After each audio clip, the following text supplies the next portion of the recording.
Olá!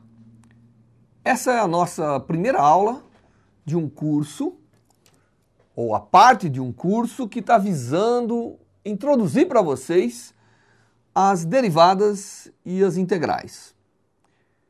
Obviamente, ao longo das próximas 10 aulas desse curso, nós estaremos fazendo primeiro uma introdução geral, explicando o problema dos limites matemáticos e depois entrando nas derivadas, para que servem, como são calculadas e depois as integrais. Essa é a rotina, essa é a sequência que nós vamos seguir aqui no nosso curso, que é uma breve introdução a essa ferramenta matemática fantástica que são as derivadas e integrais. Como ela é uma ferramenta, é importante saber para quê, né? Toda ferramenta ela é utilizada para alguma coisa. Então eu gostaria de começar essa primeira aula, que é uma aula de introdução, tá certo? Então nós vamos começar essa primeira aula, aula 1, nós vamos fazer uma introdução. Por que nós vamos fazer uma introdução? Nós vamos fazer uma introdução porque eu acredito que para você saber para que você tem que aprender determinada coisa, é importante saber para que serve. Então nós vamos começar com essa introdução. Nessa introdução, eu gostaria de abordar um pouco, que é essa primeira aula, né, o fato de que para que serve, né? Sabe aquela velha história? Para que serve isso? Então é isso que nós queremos saber. Para que serve as derivadas? Né? Nós queremos responder essa pergunta. Nós queremos motivá-los a aprender as derivadas integrais, porque elas são extremamente úteis em muitas das situações que a gente enfrenta para entender determinados problemas, para resolver determinados problemas, não é? E para modelar, para escrever numa linguagem matemática determinadas situações que nós não conseguiríamos resolver, que a gente não conseguiria expressar de outra maneira. Então nós vamos começar com essa introdução e em seguida vamos, na verdade, né, nas aulas que seguem, nós estaremos fazendo os limites matemáticos e eu vou explicar hoje por que nós, para entender bem as derivadas e as integrais, nós temos que entender o processo limite, né? Aí nós vamos entrar de fato nas derivadas e finalmente vamos fazer as integrais. Eu vou tentar fazer vários exemplos, quer dizer, a aula de hoje é uma aula motivadora, mas nas nossas aulas eu vou tentar colocar muitos exemplos, de tal maneira que você perceba que fazer derivada, fazer integral, nada mais é do que fazer divisões e fazer somas de uma forma muito peculiar, trabalhando com quantidades muito pequenas e normalmente somas infinitas ou divisões no limite de validade da divisão por quantidades muito pequenas, né? Então é isso que nós vamos fazer. E eu gostaria então de começar com exemplos, né, de situações não só da física, mas também da matemática ou mesmo da química, onde nós notamos que as operações matemáticas tradicionais que a gente gosta de fazer e sabe fazer muito bem, que são as operações algébricas de um modo geral, elas não servem para resolver tais problemas. A gente tem que, de alguma maneira, desenvolver um pouco as ferramentas. Então nós vamos pegar exemplos que demonstram a necessidade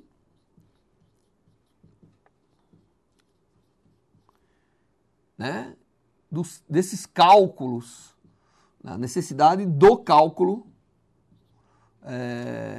chamado infinitesimal. Tá certo? Então, nós vamos tentar mostrar a necessidade, motivá-los a trabalhar com as derivadas, aprender as derivadas e trabalhar com as derivadas através da necessidade. Então, eu vou pegar um exemplo, um primeiro exemplo, um avião decolando. Então eu estou assistindo um avião decolando. E o que eu posso fazer para assistindo o avião decolar é medir, por exemplo, desde o instante que ele começa, né?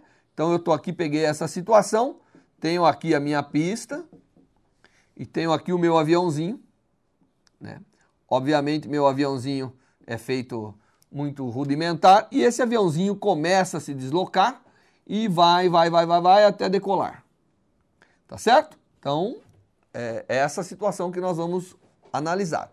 E se nós olharmos essa situação física e a gente faz o seguinte, nós vamos representar aqui um gráfico da posição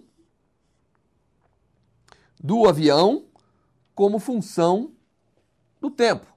Então aqui eu vou representar o tempo em segundos e vou representar a posição do avião que a partir do momento que ele começa a decolar eu vou chamar de x. Tá certo? Então essa é a situação que nós vamos representar. Aqui eu tenho a posição do avião como função do tempo.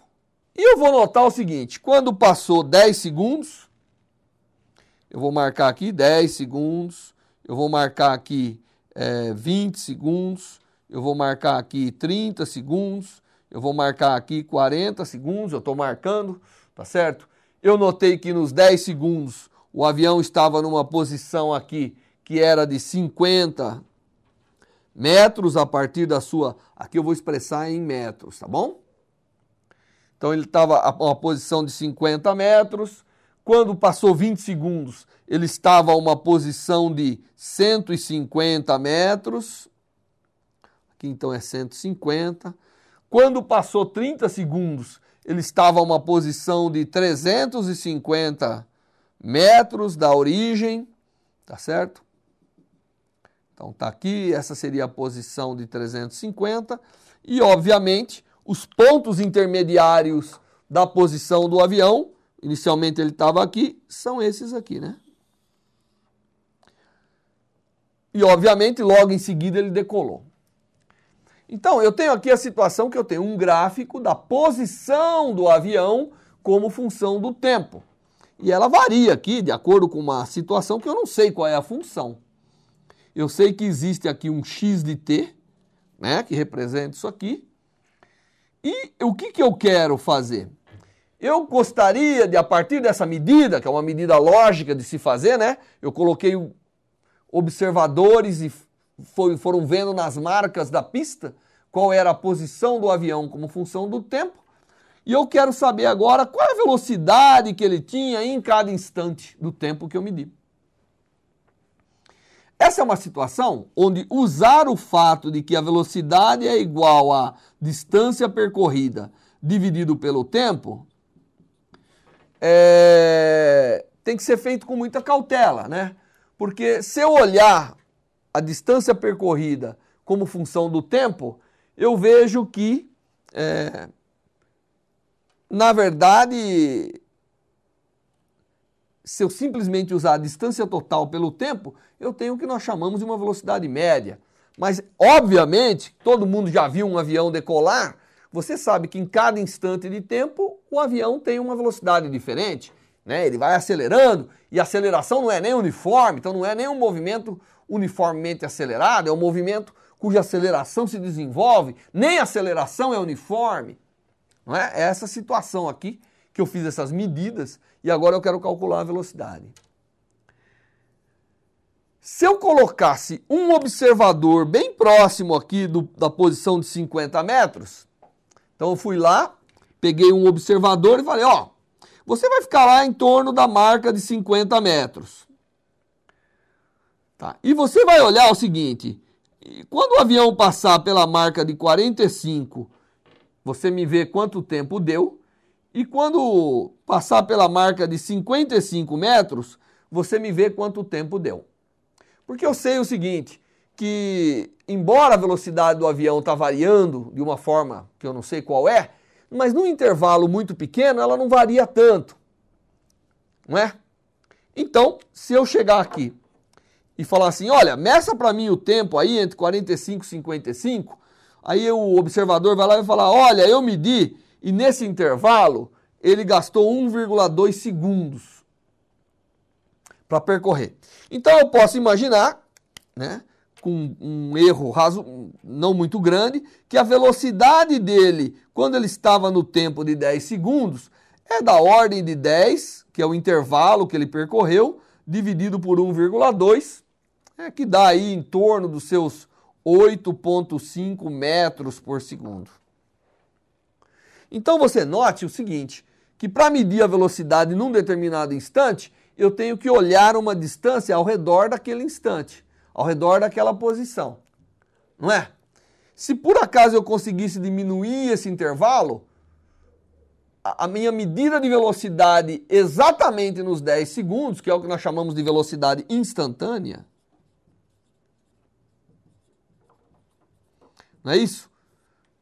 Seria melhor, seria mais precisa. Tá ok? Bom, então você nota que eu tenho que pegar pequenos intervalos para fazer a medida. E esse intervalo, eu garanto para vocês que quanto mais curto ele estiver, melhor vai ser a medida da velocidade instantânea que eu faço. Então você vê que dado uma função geral, dado uma grandeza que variou continuamente de um valor a outro, se eu quiser analisar num ponto, eu tenho que ver o comportamento ao redor desse ponto, não é? Então, ver o comportamento ao redor desse ponto me permite calcular o que estava acontecendo com a velocidade, com a grandeza, naquele ponto específico. Bem, às vezes eu não consigo colocar um observador aqui. Eu meço esses pontos e eu não quero saber a velocidade só num ponto, eu quero saber em qualquer ponto. Para saber em qualquer ponto, eu tenho que desenvolver um instrumento matemático que, dado essa curva, me permita analisar a redondeza de cada ponto. É para isso que serve a derivada. Para olhar a variação de determinadas grandezas, aqui no caso, a evolução da posição como função do tempo, ao redor de um determinado ponto. E para fazer isso, eu tenho que desenvolver uma maneira de olhar ao redor de cada ponto. Eu tenho que olhar os valores da posição ao redor de cada ponto específico. Ou eu tenho que ver o limite, né, dos valores da posição ao redor de cada instante de tempo. Quando eu fizer isso e desenvolver uma maneira de olhar isso, né, eu vou estar construindo as derivadas. Porque da maneira que está aqui, eu não consigo. Obviamente que essa velocidade é uma velocidade média entre 45 e 55 metros. Ela não é a velocidade absoluta em 10 segundos. Ela é, na verdade, a velocidade média desenvolvida em 1,2 segundos. Provavelmente de 9,4 aproximadamente 10,6, que dá 1,2.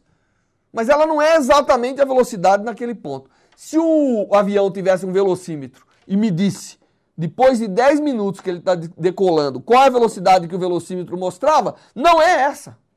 É próximo dessa, mas não é essa.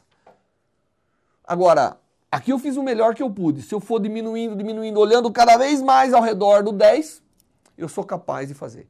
Mas a minha ferramenta matemática não me permite. Eu tenho que desenvolver um cálculo de variações muito pequenas ao redor de um ponto. E isso é o que nós vamos aprender com a derivada. E eu poderia então olhar agora, nesse exemplo, o que acontece com a velocidade em cada ponto. Para eu ser capaz de medir esse gráfico e desse gráfico construir um gráfico da variação da velocidade com o tempo, em cada instante, não é? Que seria algo do tipo, ele saiu do repouso e aí ele começa a aumentar a sua velocidade de uma forma que a gente vai aprender a extrair daqui para cá a hora que eu aprender a derivada. Tá certo? Então, esse é um exemplo de uma situação onde eu tenho a necessidade de calcular grandezas.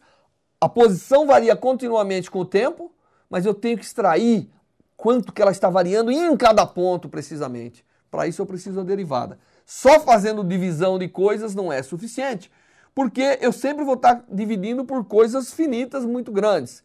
Eu tenho que começar a entender como que eu faço as coisas no limite ao redor de determinados pontos. E é por isso que o cálculo das derivadas exige que a gente saiba um pouquinho dos limites, né? Que é um dos tópicos. Esse é um exemplo. Deixa eu pegar um outro exemplo. Um exemplo ainda em mecânica, mas não mais em cinemática, que é o seguinte. Vamos imaginar um outro exemplo aqui. Eu vou imaginar o seguinte. Eu tenho o que a gente chama de um sistema massa-mola.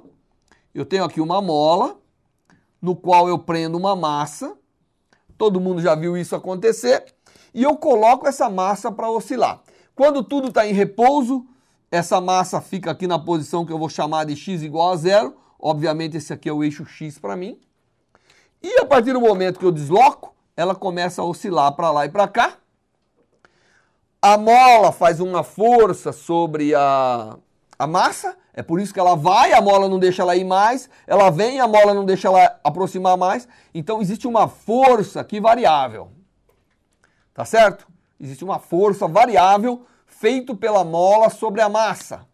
Essa é uma situação que a gente é típica da dinâmica, né, do sistema massa-mola. E aí, então, eu vou pegar, vou deslocar essa massa, vou soltar essa massa e vou acompanhar a posição da massa. Então, eu vou chegar aqui, vou fazer um gráfico da posição da massa versus o tempo.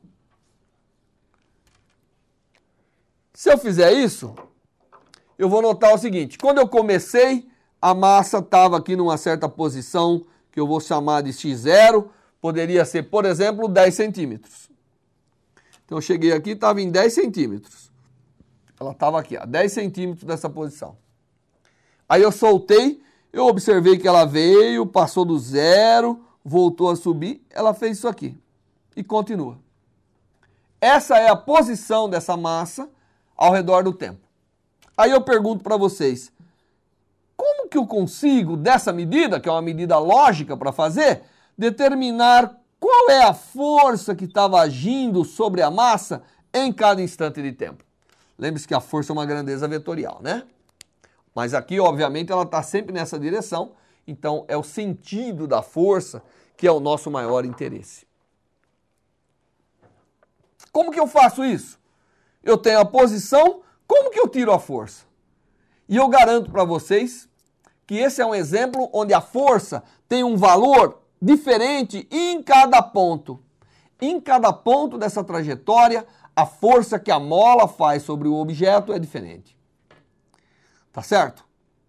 E eu tenho que agora chegar e calcular qual é essa força, baseado na medida que eu fiz, que é da posição versus o tempo. Só que eu não tenho uma força, eu tenho cada instante de tempo aqui, eu garanto para vocês que tem uma força. E como que eu tenho que fazer isso?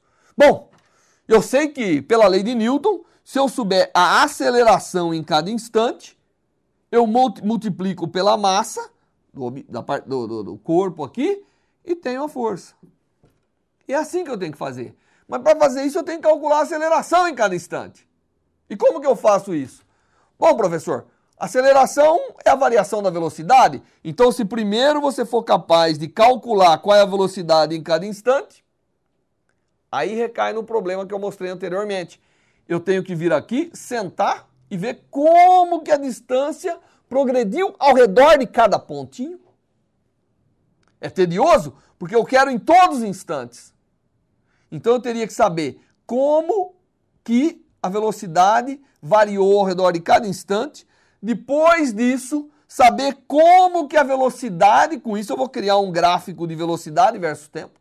Aí eu tenho que saber como que a velocidade variou ao redor de cada instante. E depois que eu fizer tudo isso, então aqui eu vou tirar a aceleração em cada instante. Para depois eu vir aqui e calcular quem? A força. Baseado nessa expressão. Então você vê que eu tenho que ser capaz, né?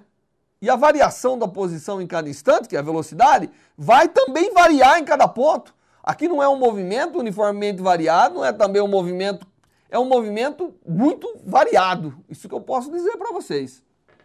Não é? Porque a força não é constante. Quando a força é constante, essas coisas ficam mais simples, porque as operações algébricas que a gente tem, né, vão ser fáceis. A posição varia parabolicamente e eu tenho lá uma expressão que me deram lá que me permite calcular qual é a aceleração, então eu consigo calcular. E nem naquela expressão ainda é tão trivial de resolver, né? Alguém lhe deu lá e mostrou que a posição varia com velocidade inicial vezes o tempo, mais meio da aceleração vezes tempo ao quadrado, e possivelmente nunca ninguém deduziu aquilo da forma adequada, sem ter um pouco dessa ferramental que a gente precisa. Aqui então, esse movimento oscilatório é um caos completo se eu não usar uma ferramenta matemática que me permite, dado uma grandeza que varia continuamente, tirar outra que varia continuamente, que é diferente em cada ponto, tirar outra e aí calcular a força. Você vê, essa é uma situação onde eu vou precisar das derivadas. As derivadas aqui vão me ajudar de forma imensa. Eu meço isso, quase que automaticamente já tiro o V de t e a de t e a força. Então você vê que essa também é uma situação onde uma ferramenta matemática adequada seria desejado. E eu já estou dizendo para vocês, essa é uma situação onde as derivadas vão nos ajudar. Mas para isso eu tenho que aprender primeiro as derivadas. É isso aí. Muito bem. Mais um exemplo que a gente pode dar. Agora eu vou mudar. Vou sair do contexto da física e vou entrar um pouco no contexto da matemática. O exemplo que eu quero agora um exemplo novo que eu vou dar é a gota de chuva. Alguém foi lá e tirou uma foto de uma gota de chuva. E o que ele observou? Ele observou que a gota de chuva, claro que aqui nós estamos exagerando, tinha um formato assim, né? Mais ou menos assim o formato. Então, a pessoa foi lá, olhou a gota de chuva e falou assim, bem, qual é o volume dessa gota? Se ela fosse uma esfera perfeita, eu não precisava fazer essa pergunta, porque eu sei que você saberia a resposta. A questão não é uma esfera perfeita. Eu tirei uma foto, é isso aqui. Eu vi uma gota de chuva dessa maneira, né? Claro que ela é tridimensional, ela tem aí suas curvaturas e tudo isso. E a minha pergunta é, como que nós vamos calcular o volume dessa gota de chuva?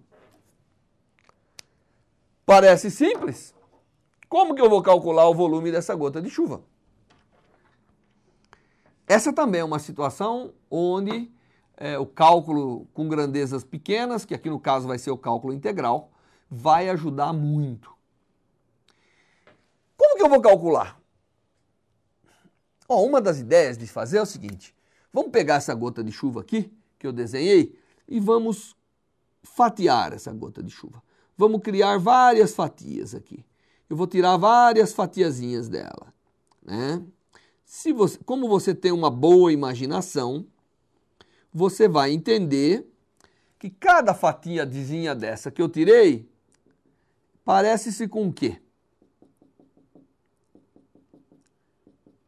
Essa primeira fatiazinha parece com um disquinho. Essa segunda fatiazinha parece com um disco um pouco maior. Essa terceira fatiazinha, puxa vida, parece com um disco ainda maior. Essa aqui é um disco ainda maior. E eu vou pegar agora, ao invés de pegar essa, que meu espaço está acabando, eu vou pegar essa e vejo aqui que aqui o disco diminuiu um pouco mais. Agora, esse disco tem uma espessura, não tem? Essa espessura aqui, ó. Não é? Que eu vou chamar de Ezinho de espessura. Então, alguém aí poderia dizer, olha, professor, uma das formas de calcular aí o volume dessa gota de chuva é calcular. Eu sei que o volume desse disquinho, ele é π vezes o raio do disquinho ao quadrado, que é o raio desse primeiro disquinho, vezes a espessura, né? Porque esse é como se fosse um cilindrinho. E o volume de um cilindro é a base, a área da base vezes a altura. Esse aqui, professor, mesma coisa. Esse aqui, mesma coisa, só que ele tem um raio 3. Esse aqui, mesma coisa, um raio 4. E assim vai sucessivamente.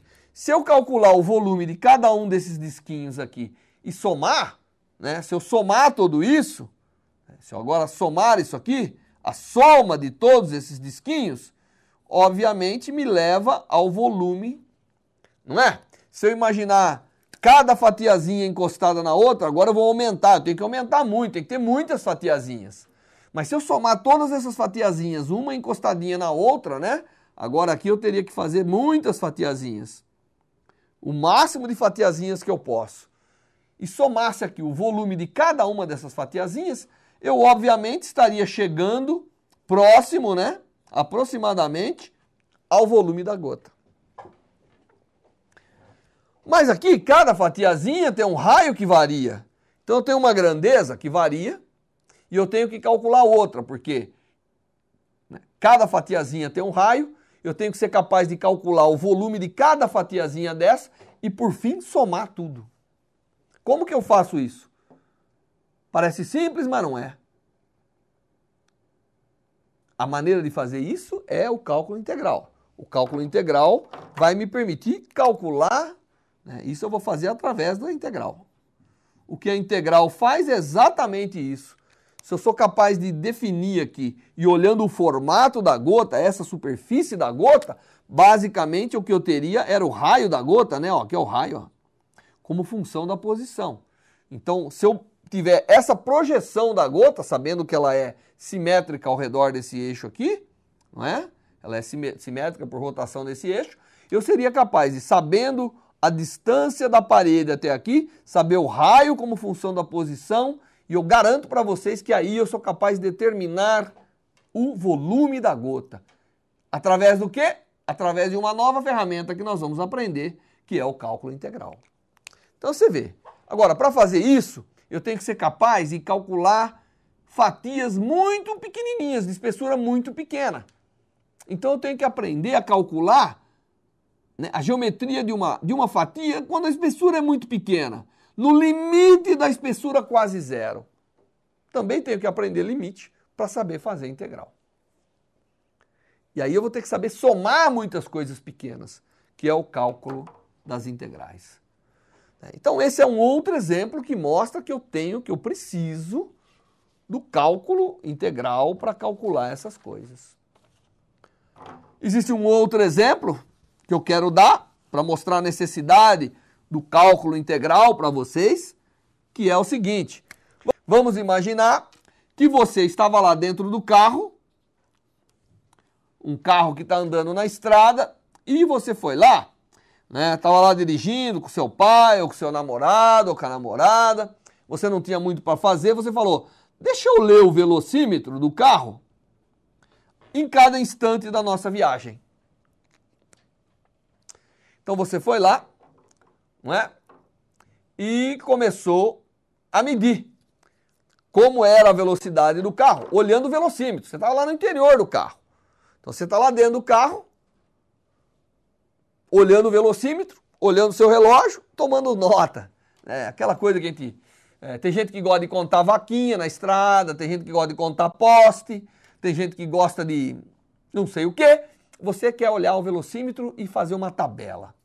E fez uma tabela olhando a cada 10 segundos. Você foi lá e construiu o gráfico mostrando que a partir do momento que você estava medindo, de vez em quando ele tem que brecar, acelerar, às vezes em quando fica mais constante. Mas você notou que naquela viagem a velocidade variou dessa maneira. Certo? Ela variou, está aqui. Cheia de altos e baixos, né? Era uma estrada muito cheia de buracos, era uma estrada federal, não estadual. E aí então você foi e viu aqui, foi assim que aconteceu a coisa. Essa é a velocidade que você leu no velocímetro e registrou. A pergunta é, vamos imaginar que a estrada era reta, hein? Simplificar o problema ao máximo. Qual foi a distância percorrida?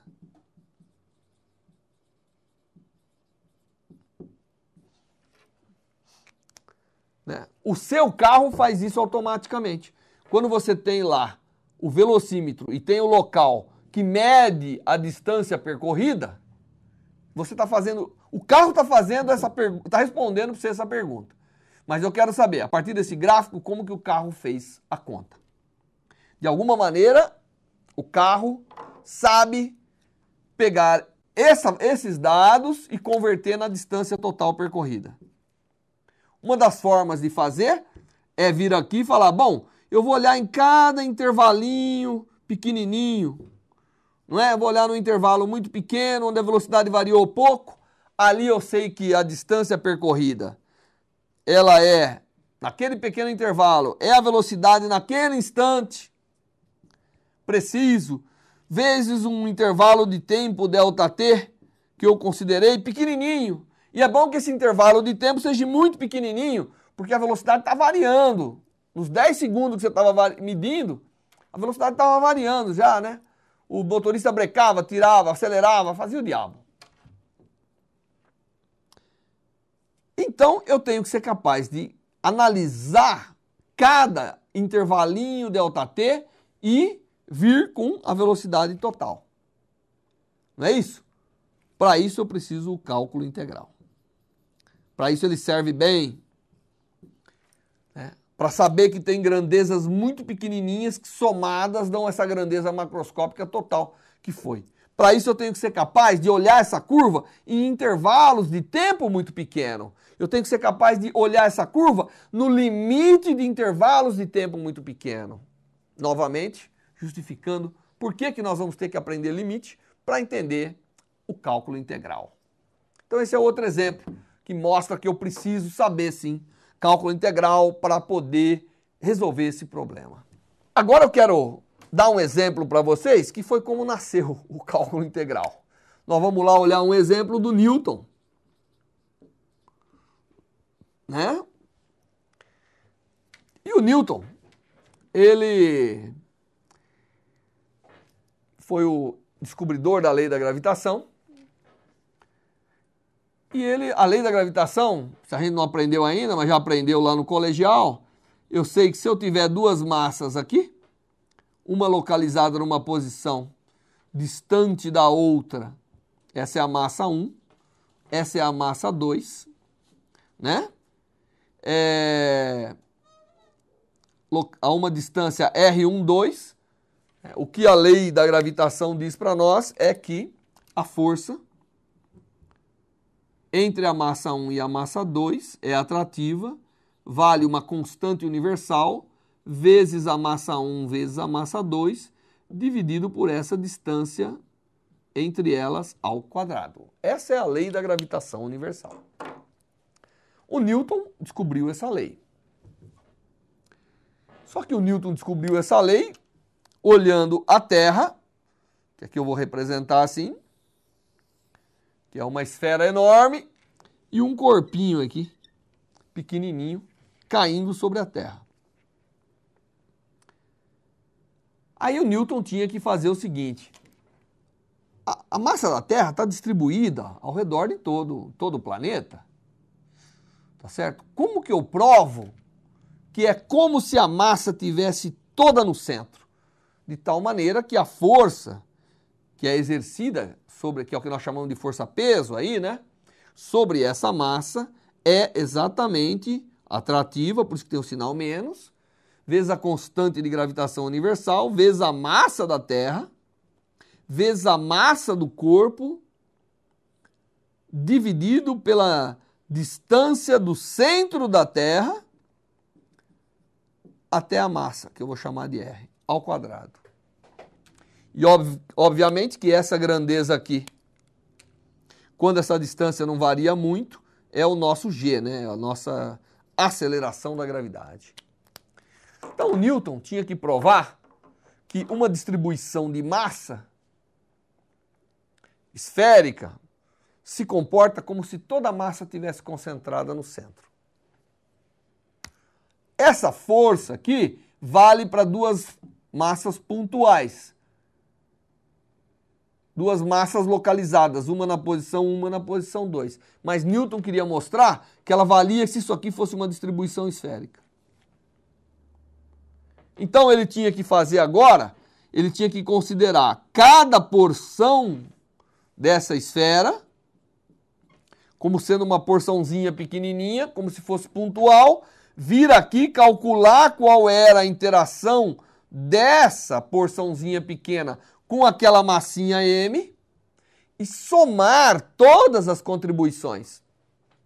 Se eu imaginar que uma distribuição esférica de massa é constituída da soma de pequenas porções distribuídas de tal maneira a formar aqui o planeta Terra, e se eu for capaz de somar todas essas contribuições e chegar a essa expressão, eu estou provando que é como se toda a massa estivesse concentrada no centro e, portanto, isso aqui é verdade. Agora, como fazer essa conta? Considerar porções pequenas distribuídas em todo o planeta, ver a contribuição da força de cada uma dessas porções, somar todas essas contribuições e chegar a essa conclusão. Para fazer isso, o Newton inventou um cálculo.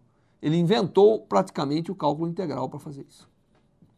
Na verdade, ele inventou simultaneamente o cálculo integral e o cálculo das derivadas para poder fazer isso. Porque primeiro eu tenho que ser capaz de dividir em pequenas porções. Depois eu tenho que ser capaz de somar a contribuição das pequenas porções. Para dividir em pequenas porções, eu vou usar o cálculo das derivadas. Para somar a contribuição de todas essas porções, eu vou usar o cálculo integral. Então, esse é um outro exemplo que mostra a necessidade da gente ter e aprender a realizar o cálculo integral. Eu poderia, inclusive, mostrar vários outros exemplos para vocês, onde as ferramentas que a gente tem, de somar, subtrair, dividir, elas são difíceis de serem utilizadas nesse contexto. Nós precisamos melhorar essas operações, nós precisamos melhorar a forma de lidar com grandezas que podem ser divididas em infinitésimos. Tá certo? E para isso que a gente precisa do cálculo das derivadas e das integrais. Então, eu mostrei algumas situações para vocês, onde justifica que nós temos que melhorar a nossa ferramenta matemática para mostrar que a gente tem sim que aprender o cálculo das derivadas integrais para entender um pouco da natureza que está ao nosso redor. E na próxima aula nós vamos aprender primeiro os limites, porque nós vamos ter que aprender a lidar com coisas pequenas. Dado uma coisa que é grande, eu tenho que ir lá e fazer o limite dela num ponto, saber o comportamento num determinado ponto.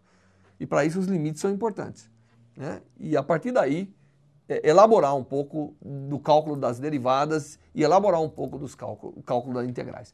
Mas eu tenho certeza que você, identificando essas situações, onde mostra claramente que nós temos que melhorar um pouco o nosso ferramental matemático, é uma grande motivação para que a gente possa, junto, aprender um pouco das derivadas das integrais. Até lá!